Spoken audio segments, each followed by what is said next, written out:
नमस्कार दोस्तों, मैं सुरेंद्र सोनवाल आप सभी का चैनल पर स्वागत करता हूं। तो दोस्तों आज अपन देख रहे हैं राजस्थान बोर्ड माध्यमिक शिक्षा ने अजमेर वाले ने माध्यमिक के यहाँ से परीक्षा 2024 10वीं का पेपर था विज्ञान का, और देख सकते हैं 3 घंटे 15 मिनट का मिला है और 80 नंबर का पेपर है दोस्तों। तो चैनल पर बने रहें, तो मैं सभी आपके आंसर्स की क्वेश्चन बताने वाला हूँ। तो दोस्तों सबसे पहले इंस्ट्रक्शंस दे रखे हैं, इनको आप पढ़ सकते हैं, आराम से देख सकते हैं, आपके सामने पेपर आया होगा। तो अब चलते हैं सेक्शन ए पे। तो सेक्शन ए में दे रखा है बहुविकल्पी प्रश्न। तो दोस्तों फर्स्ट क्वेश्चन आ जाता है आपके पास में कि Fe मतलब फेरस प्लस H2O, फिर एरो का साइन है तो Fe3O4, यहाँ से प्लस H2O। तो इसका क्या बोला जा रहा है, उपरोक्त अभिक्रिया के संतुलन समीकरण में Fe का गुणा ज्ञात कीजिए। तो इसका गुणा होगा C, ठीक है, 3 हो जाएगा। अब चलते हैं दूसरे क्वेश्चन में। तो दूसरा क्वेश्चन में आपको दे रखा दही में उपस्थित अम्ल है। तो दही में उपस्थित अम्ल है जिसका नाम होगा लैक्टिक अम्ल। फिर थर्ड में दे रखा उष्मा का सबसे अच्छा चालक है, तो ये है कॉपर। तो अब चलते हैं दोस्तों नेक्स्ट क्वेश्चन में। तो चौथा क्वेश्चन में अपन लोग पहुंच जाते हैं। तो चौथा क्वेश्चन बोला जा रहा है कीटोन में उपस्थित है पर कार्यात्मक समूह है, तो इसका आंसर होगा बी आपके पास में। फिर अभी चल रहे हैं पाँचवें क्वेश्चन में। तो पाँचवा क्वेश्चन में अपन को बोला जा रहा है मानव में हृदय एक तंत्र का भाग है जो संबंधित है। तो अपन से बोला जा रहा है तो ये परिसंचरण होगा। तो इसका छठे क्वेश्चन का पर्ण में छिद्रों के खुलने व बंद होने का कार्य किसके द्वारा होता है, तो ये अपन को बताना है। तो दोस्तों तो छठा क्वेश्चन का जो आंसर होगा ये आपके सामने आएगा स द्वार कोशिका। तो अब चलते हैं नेक्स्ट क्वेश्चन के ऊपर। तो दोस्तों नेक्स्ट क्वेश्चन आता है सातवां, जिसमें आपसे बोला जा रहा है कि कौन सी अंतःस्रावी ग्रंथि सभी अंगों में वृद्धि प्रेरित करती है। तो ये आपको आंसर बताना है। तो सातवें का जो आंसर होगा ये होगा ए। आठवां क्वेश्चन है जब पुष्प में पुंकेश्वर एवं स्त्रीकेसर दोनों उपस्थित होते हैं तो पुष्प कहलाते हैं, तो ये कहलाते हैं उभयलिंगी। ओके दोस्तों, तो अब चलो नेक्स्ट क्वेश्चन के ऊपर। तो नेक्स्ट अपने पास में आ रहा है पुरुष में लिंग गुणसूत्र होते हैं, तो ये आंसर आएगा आपके पास। फिर आपके पास में 10वां क्वेश्चन है जिसमें बोला जा रहा है एक व्यक्ति समतल दर्पण से 3 मीटर दूर खड़ा है। व्यक्ति तथा उसके प्रतिबिंब के बीच दूरी मीटर में होगी, तो मीटर में बताना है। तो ये आंसर होगा 6 आपके पास में आंसर आ जाएगा। यहाँ से क्या नाम है 6, ये आप आंसर कर सकते हैं।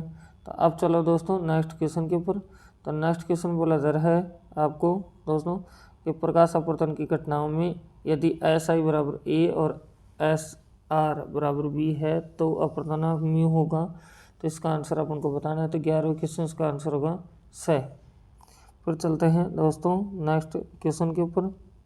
तो आपके पास में नेक्स्ट में जो क्वेश्चन दे रखा है वो आता है यहाँ से 12वां क्वेश्चन, जिसमें बोला जा रहा है अग्रिम सूर्योदय एवं विलंब सूर्योदय का कारण है। तो ये अपन से बताना है। 12 क्वेश्चन का आंसर ये होगा ए आपके पास में। अब चलते हैं दोस्तों नेक्स्ट क्वेश्चन में।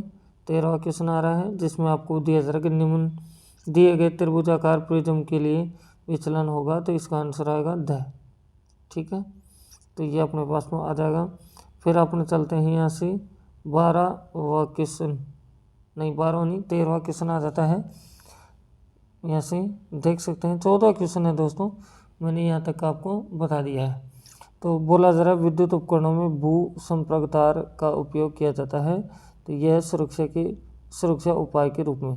फिर 15वां क्वेश्चन है धारावाही चालक के लिए दक्षिण हस्त अंगूठा नियम में अंगूठा दर्शाता है। तो यह अपन को बताना है। तो इसका आंसर होगा स, क्या आंसर होगा स, आपका आंसर आ जाएगा दोस्तों। अब चलते हैं दोस्तों सेकंड क्वेश्चन में, जिसमें आपको देख सकते हैं कि इसके अंदर आपको जो भी दे रखा है ये सभी ब्लैंक में दे रखे हैं और ब्लैंक के अकॉर्डिंग अपन को करना है ये। तो दोस्तों इसमें आप देखेंगे कि क्या दे रखा है फर्स्ट क्वेश्चन में। तो यहाँ से तो फर्स्ट क्वेश्चन में दे रखा है आपको कि लेड नाइट्रेट की उसमें वियोजन से प्राप्त नाइट्रोजन युक्त गैस का नाम है। तो गैस का नाम बताना है। तो ये होगा नाइट्रोजन डाइऑक्साइड आपके पास में आ जाएगा। फिर इसके बाद में है 12वां क्वेश्चन, बोला जा रहा है HCl के वियोजन से प्राप्त ऋणात्मक का रासायनिक सूत्र लिखिए। तो इसका होगा Cl नेगेटिव। फिर आपके पास में थर्ड क्वेश्चन आता है। थर्ड क्वेश्चन में आपको बोला जा रहा है C3H8 अणु में उपस्थित सहसंयोजक आबंधों की संख्या है तो इसकी संख्या होगी 10। फिर आपके पास में चौथा क्वेश्चन आ रहा है, एक कृत्रिम वृक्क नाइट्रोजन अपशिष्ट उत्पादों को रुधिर में। फिर बोला जा रहा है दोबारा निकालने की एक युक्ति है तो इसको क्या कहते हैं। तो ये क्वेश्चन अपने पास में चौथा क्वेश्चन था, तो इसका आंसर अपन लोग बताएंगे। तो चौथे क्वेश्चन का जो आंसर आएगा ये आएगा अपवहन। फिर पांचवा क्वेश्चन आता है, दो तंत्रिका कोशिकाओं के मध्य खाली स्थानों को कहते हैं। तो इस पांचवे क्वेश्चन का जो आंसर आएगा ये आएगा सिनेप्स। ठीक है दोस्तों, छठे क्वेश्चन की बात है, प्रतिबिंब की ऊंचाई और प्रतिबिंब की ऊंचाई का अनुपात गोलीय दर्पण कहलाता है। तो इसको क्या कहते हैं। तो इसको कहते हैं अपन लोग रैखिक यहाँ से आवर्धन। रैखिक आवर्धन अपने पास में आंसर आ जाएगा। फिर अब चलते हैं नेक्स्ट क्वेश्चन के ऊपर दोस्तों। तो बोला जा रहा है यहाँ से दो तंत्रिका कोशिकाओं के मध्य खाली स्थान को कहते हैं। तो इसका आंसर बताना है। तो खाली स्थान को क्या कहते हैं, सिनेप्स कहते हैं। क्या कहेंगे, सिनेप्स। और इसका आंसर है जो चौथे का दोस्तों अपवहन आएगा। अपवहन क्या आएगा, अपवहन आ जाएगा। अब चलते हैं छठे क्वेश्चन पे। छठे क्वेश्चन में बोला जा रहा है कि प्रतिबिंब की ऊंचाई और बिंब की ऊंचाई का अनुपात, ये तो अपन ने देख लिया है। ठीक है दोस्तों, तो ये तो अपन ने देखा था। इसका आंसर जो आएगा ये आएगा रैखिक आवर्धन। तो सातवां क्वेश्चन है, दीर्घ दृष्टि दोष निवारण में लेंस उपयोगी होता है। तो इसका आंसर होगा उत्तल लेंस। ठीक है दोस्तों, अब चलते हैं नेक्स्ट क्वेश्चन में। तो तीसरा क्वेश्चन आ जाता है, एक पंक्ति में आंसर देना सभी का। तो फर्स्ट क्वेश्चन में है कि पीतल में तांबा के मध्य मिश्रित दूसरी धातु का नाम लिखिए। तो इसका आंसर आएगा जो दोस्तों आपके पास में आ जाएगा Zn+ में C, ये आंसर आ जाएगा दोस्तों। अब इसके सेकंड में क्या बोला जा रहा है, सल्फर ब्रोमीन तथा आयोडीन में से चयन करके द्रव अधातु का नाम लिखिए। तो इसमें आएगा ब्रोमीन। फिर इसमें बोला जा रहा है CH3 बॉन्ड है, ट्रिपल बॉन्ड CH का नाम लिखिए, ये अपन से बोला जा रहा है। तो इसका जो आंसर आएगा दोस्तों, इसका आएगा प्रोपाइन। क्या आएगा, प्रोपाइन आपके पास में आंसर आ जाएगा दोस्तों। तो अब चलते हैं नेक्स्ट क्वेश्चंस के ऊपर। तो अपन लोग इसके थर्ड क्वेश्चन में आपको दे रखा है CH3 सिंगल बॉन्ड, ये आपको दे रखा है, और यहाँ से ट्रिपल बॉन्ड CH का नाम लिखिए दोस्तों। तो ये अपन को बताना है। तो इसका आंसर आएगा आपके पास में थर्ड का आंसर होगा प्रोपाइन। क्या आंसर हो जाएगा, प्रोपाइन। चौथे क्वेश्चन की बात है, बोला जा रहा है रैखिक नहीं रेजिन तथा गोंद पाइप के कौन से भाग में संचित होते हैं। तो ये अपन को बताना है। तो चौथे क्वेश्चन का जो आंसर आएगा दोस्तों उसको भी आपको देखना है। तो चौथे क्वेश्चन में आएगा जाइलम। क्या आंसर आ जाएगा, जाइलम आपका आंसर आ जाएगा दोस्तों। अब चलते हैं पांचवें क्वेश्चन में। बोला जा रहा है मस्तिष्क का कौन सा भाग रक्तदाब, लार तथा वमा का नियंत्रण करता है।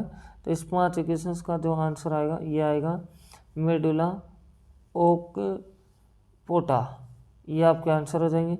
फिर छठा क्वेश्चन है, दो जीवाणु जनित संक्रामक रोगों के नाम लिखिए। तो इसका आंसर आएगा निमोनिया, पेचिस, हैजा, ये आपका आंसर हो जाएंगे दोस्तों।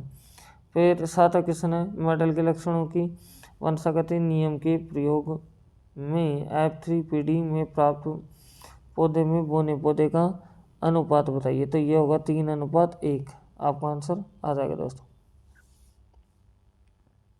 फिर आप चलते हैं नेक्स्ट क्वेश्चन के अंदर, जिसमें आपको दे रखा है यहाँ से आठवें क्वेश्चन में गोलीय लेंस के लिए बिंब दूरी, प्रतिबिंब दूरी एवं फोकस दूरी में संबंध ज्ञात कीजिए। तो इसका संबंध होगा 1/u 1/v।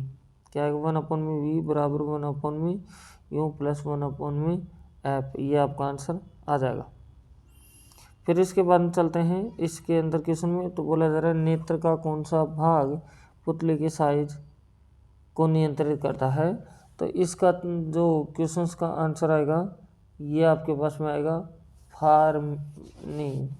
कॉर्निया या परितारिका, आपका आंसर हो जाएगा। 10वें क्वेश्चन में परितंत्र में उपभोक्ता का एक उदाहरण दीजिए। तो इसका आंसर दे सकते हैं आप गाय, भैंस, बकरी, ये आप बता सकते हैं दोस्तों। तो आप चलते हैं नेक्स्ट क्वेश्चन के ऊपर।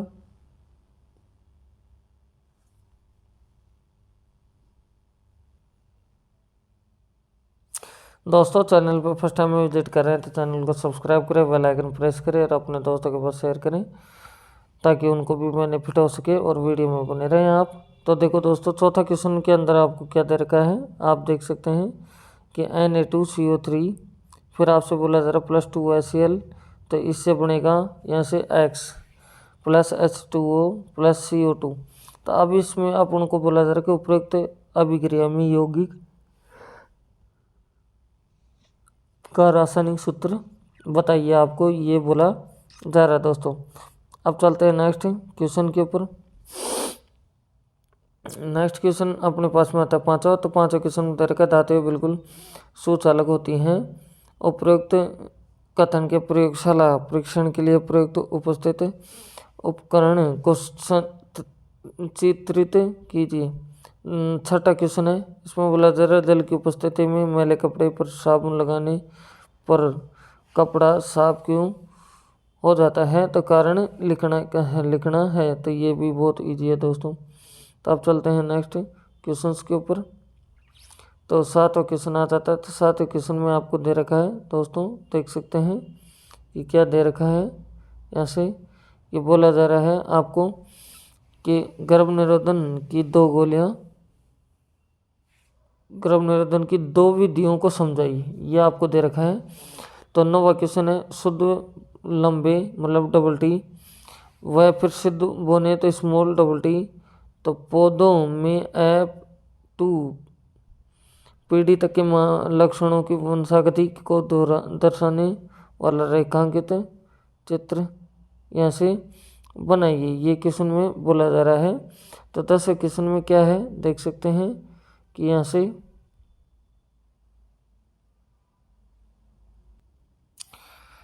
इस क्वेश्चन में दे रखा है दोस्तों, आप देख सकते हैं कि निम्न परिपथ चित्र में बिंदु A व B के मध्य तुल्य प्रतिरोध ज्ञात कीजिए। तो इसको ध्यान से पढ़ना है और तुल्य प्रतिरोध निकाल के दिखाना है दोस्तों। तो अब चलते हैं दोस्तों 12वें क्वेश्चन में। तो जिसमें दे रखा है कि किसी धारावाही परिनालिका के भीतर एवं उसके चारों ओर चुंबकीय क्षेत्र रेखाओं को प्रदर्शित करने के लिए चित्र बनाइए। 2 नंबर का क्वेश्चन है दोस्तों। 13 क्वेश्चन है आपके पास में, देख सकते हैं कि एक क्षण चुंबक के लिए चुंबकीय क्षेत्र रेखाओं का चित्रण कीजिए, ये आपसे बोला जा रहा है दोस्तों। तो अब चलते हैं दोस्तों 14वें क्वेश्चन में बोला जा रहा है कचरा निपटान की समस्या को कम करने के 2 तरीकों को समझाइए। 15 क्वेश्चन है, आहार श्रृंखला के विभिन्न पोषी स्तरों का संक्षिप्त वर्णन कीजिए, ये आपसे बोला जा रहा है दोस्तों। तो अब चलते हैं नेक्स्ट क्वेश्चन के अंदर। सेक्शन सी में आपको दे रखा है कि क्या, फर्स्ट क्वेश्चन देख सकते हैं कि प्लास्टर ऑफ पेरिस का रासायनिक सूत्र देखिए। सेकंड बोला जा रहा है जल मिलाने पर प्लास्टर ऑफ पेरिस कठोर क्यों हो जाता है, उपयुक्त रासायनिक समीकरण देकर समझाइए। ये क्वेश्चन अपने पास में दोनों आ जाते हैं जो 16 क्वेश्चन दे रखे हैं, ऐसे इसके अथवा में दे रखे हैं। इनको भी आप ध्यान से पढ़ करके या तो ये कर सकते हैं या वो कर सकते हैं। तो 17 क्वेश्चन में आ जाता है। 17 क्वेश्चन में बोला जा रहा है अनैच्छिक क्रियाएं मस्तिष्क के कौन से भाग से नियंत्रित होती हैं, एक उदाहरण लिखिए। ये नहीं आता तो ये कर सकते हैं, वर्षण से स्रावित हार्मोन का नाम तथा 2 कार्य समझाइए, ये बात आपको दे रखी है दोस्तों इसके अथवा। तो अब चलते हैं 18 क्वेश्चन। 18 क्वेश्चन में आपको बोला जा रहा है मानव के नर जनन तंत्र का नामांकित चित्र बनाइए। तो ये तो बना ही सकते हैं आप बुक में देखें। तो अब 3 नंबर के क्वेश्चन है। तो इसके अथवा हम दे मानव के माता जनन तंत्र का नामांकित चित्र बनाइए। 19वां क्वेश्चन आपके पास में आता है। तो दोस्तों इसमें आपको दे रखा है क्या, देखो ध्यान से, फर्स्ट क्वेश्चन है और सेकंड क्वेश्चन। तो फर्स्ट क्वेश्चन में क्या है, विद्युत विभवांतर को परिभाषित कीजिए, इसका SI मात्रक भी लिखिए। ये इसके साथ में ये भी करना है, विद्युत विभवांतर के मापन के लिए कौन सा यंत्र काम में लिया जाता है तथा इसे परिपथ में किस क्रम में जोड़ा तथा ये अपन से पूछा जा रहा है दोस्तों। अब चलेंगे दोस्तों नेक्स्ट 20वें क्वेश्चन में। जिसमें आपको ये दे रखा है दोस्तों, देख सकते हैं 19 क्वेश्चन हो चुका है इसके, अथवा में अभी जो दिखाया है उसको कर सकते हैं। 20 क्वेश्चन में 2 क्वेश्चन है, ये तीसरा क्वेश्चन है। तो बोला जा रहा है कोयले के दहन से प्राप्त गैसों का नाम लिखिए। फिर इसके सेकंड में दे रखा है copper oxide second plus hydrogen, फिर यहाँ से एरो जा रहा है तो यहाँ आप लिख देंगे कॉपर प्लस यहाँ से जल। तो आगे क्या बोला जा रहा है, उपरोक्त शब्द समीकरण के लिए संतुलित रासायनिक समीकरण लिखिए, यह अपन से बोला जा रहा है। तो इसके थर्ड में बोला जा रहा है कॉपर के कॉपर ऑक्साइड में उपचयन के प्रदर्शन के लिए व्यवस्थित उपकरण को चित्रित कीजिए दोस्तों। तो इस तरह से अपना ये पूरा होता है क्वेश्चन। अब चलते हैं दोस्तों नेक्स्ट क्वेश्चन के ऊपर, तो जिसमें आपके पास में इसके अथवा का ये दे ही रखा है। तो अब 21वें क्वेश्चन में आ जाते हैं। 21वें क्वेश्चन में क्या बोला जा रहा है, तो क्वेश्चन है, तो पहले क्वेश्चन में प्रकाश संश्लेषण प्रक्रम के दौरान घटित घटनाओं को समझाइए। ऐसे ही आपके पास में दूसरा क्वेश्चन है, पत्ती के अनुप्रस्थ काट का नामांकित चित्र बनाइए। अगर ये नहीं आता तो ये भी आप कर सकते हैं। तो अब चलते हैं नेक्स्ट ऐसे 23वां क्वेश्चन, जिसमें आपको बोला जा रहा है गोलीय दर्पण किसे कहते हैं। दूसरे में है गोलीय दर्पण के ध्रुव को परिभाषित कीजिए। थर्ड क्वेश्चन है कि यदि एक लेंस की क्षमता प्लस 4.0 डी है तो इसकी फोकस दूरी ज्ञात कीजिए, आपसे ये बोला जा रहा है। तो दोस्तों इसके अथवा में दे रखा है, ये नहीं आता है तो आप उसको भी कर सकते हैं। तो दोस्तों इस तरह से पूरा पेपर होता है, आप सभी ने देखा। अगर चैनल पर फर्स्ट टाइम विजिट करें, चैनल को सब्सक्राइब करें, बेल आइकन प्रेस करें। तो thank you, best of luck.